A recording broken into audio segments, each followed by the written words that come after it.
Okay, so I can't believe I didn't think of this story yesterday, but yesterday's story made me think of this story, which I haven't thought of in a very long time, but I used to think about it a lot because I still harbor a lot of guilt because I feel like it was my fault, but I'll sort of let you be the judge on that.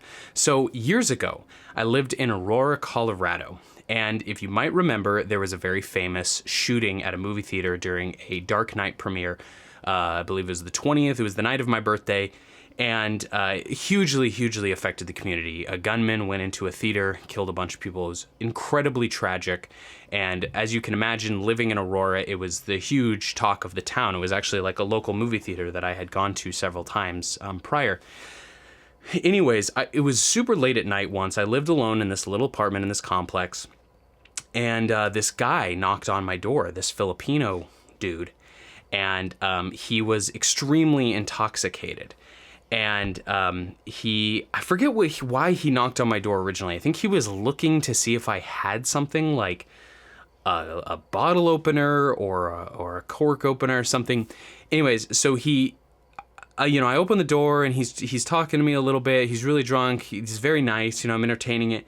And he sees my guitar behind me and he starts chatting me up about my guitar and stuff. And he, says, "Hey, do you want to have some beers?" And I was like, sure.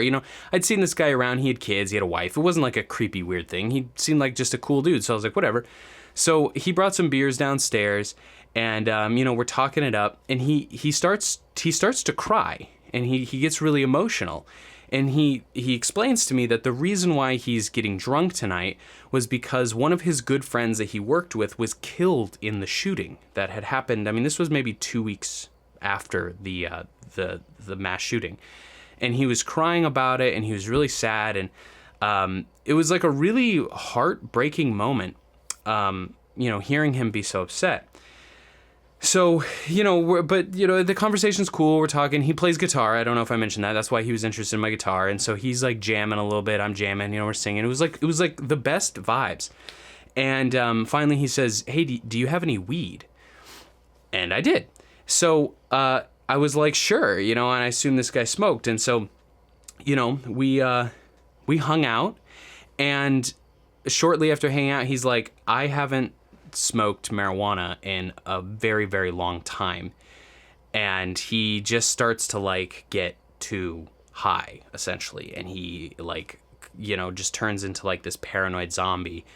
And conversation kind of ends, and I'm like, "Woo, this guy's and he's really drunk too." So that kind of chilled the night, and I was like, "All right, man, I'm gonna go to bed." And he's like, "Yeah, whatever." And so I kind of send him, and I'm like, "You good? You good?" "Yeah, he's good, whatever."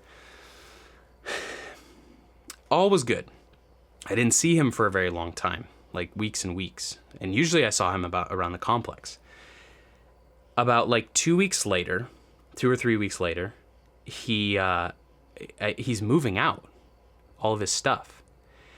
And, he kind of talks, I was like, "Hey man, how's it going?" And I made some joke about moving boxes. And he goes, "Yeah, I worked at a butcher and a meat processing plant.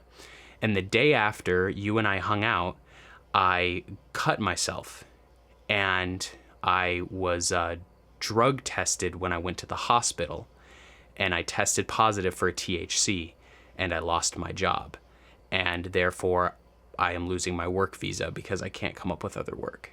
And so I don't know if that's why he was moving because of that, but I felt so bad. I didn't force any decision on him, but I never saw him again. And yeah, wild. So that's another, it's not funny, it's kind of sad, but it's definitely something I've thought about for a long time, just thinking man, so that's the story.